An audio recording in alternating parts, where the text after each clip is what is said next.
Asong puti nakaamoy lang ng pera gusto na daw kunin si Cuadro Alas Casimero. Pero bago yan mga tol, pag-uusapan muna natin ang tungkol sa trainer ni Tank Davis.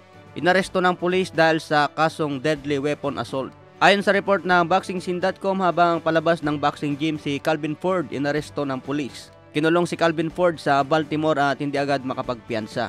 Ayon naman sa kanyang co-trainer assistant na si Ellis, maling paratang ang kaso ni Calvin Ford. Ang mga pulis daw kasi sa Amerika madali gumawa ng warrant. Kung may magsusumbong daw sa mga pulis, kahit gawa-gawa ang kwento, hindi daw nila agad iimbestigahan kung tunay ang sumbong.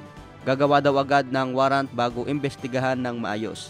Kaya mali daw ang paghuli kay Calvin Ford, wala daw hinaras gamit ang deadly weapon. Sa iba pang balita, mag-amang Julio Chavez, adik sa gamot.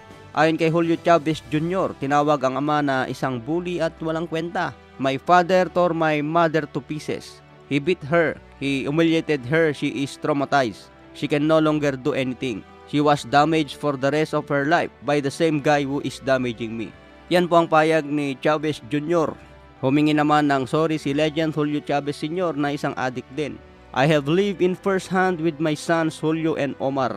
Unfortunately, even though they saw all my stumbles and they saw all my drug addiction, it seems that they followed my behavior, and for me, it was been extremely complicated and difficult because I know what it's like to be locked up. Dahil daw sa maling gawain ni Chavez Sr. at siya ang nagpalaki sa mga anak, mukhang namana raw sa kanya kung ano ang ugali ng anak ngayon. Mahirap daw ang sitwasyon ng adiksyon dahil para kang nakakulong na mahirap ng lumaya. Si Julio Chavez Sr. nga po ang nagtala ng kartadang 89-0. Yan ang perfect record ni Chavez bago natikman ang pinakaunang talo. Nagretiro na may kartadang 107 wins, 85 KOs, may 6 na talo. Former 3 division champion, lumaban sa super featherweight, lightweight, and super lightweight. May edad na 61 sa kasalukuyan. Samantala, Kuya Lods, may banat kay Puting Aso. Asong puti. Nakamoy ng pera. Kayo na bahala mag-isip kung sino ang puting aso na binabanggit ni Kuya Lods.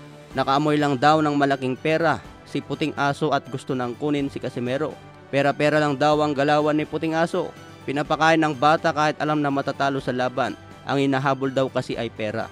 Hindi daw pwedeng alisin si Kuya Lods bilang trainer ni Cuadro Alas dahil pamilya sila. Walang iwanan kahit anong mangyari. May paparating na laban daw si Casimero at positibo si Jason na matutuloy ang bakbakan kay Inoue.